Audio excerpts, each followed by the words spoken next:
করতে বিজনেস এসেছিলাম। বিজনেসে যখন এসে গেছিলাম তখন এটা মানে ক্লিয়ার করে বলতে তারপরে ক্লিয়ার হয়েছিলাম বসে বসে যে স্মার্ট ভ্যালু ছাড়া আমার কাছে লাইফে কি কি আছে।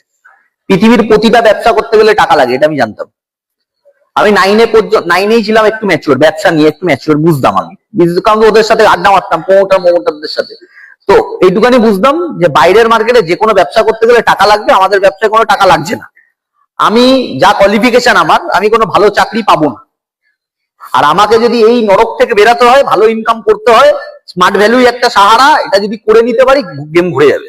কারণ কি, আমি চাকরি করলেও তো আমাকে দিতেই হবে টাইম, আমাকে তো চাকরি করলেও টাইম দিতে হবে 10 বছর। তারপরে রেশিও কি, আমি 30 বছর চাকরি করে, যারা চাকরি করে তাদেরকে দেখলেই তো বোঝা যায়, তারা তো 30 বছর চাকরি করার পরে তারপরেও তো কিছু হয়নি। আমি যদি স্মার্ট ভ্যালুতে দেখতে পাচ্ছি এদের এদের এদের এদের হয়েছে, এদের হয়েছে, তো আমার হবে না কেন? এবার আমার 5 বছর লাগলো কেন? তার পেছনের কারণ কি? না বুঝে কাজ করতাম, বুঝে কাজ করিনি আমি।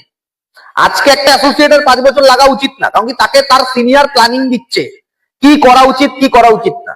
আমরা নিজে ঠকে ঠকে বুঝেছি কি করা উচিত আর কি করা উচিত না, তাই লেগে গেছে 5 বছর। আজকে একটা অ্যাসোসিয়েটের 5 বছর লাগা উচিত না, দেড় থেকে 2 বছর লাগা উচিত, তার বেশি লাগা উচিত না।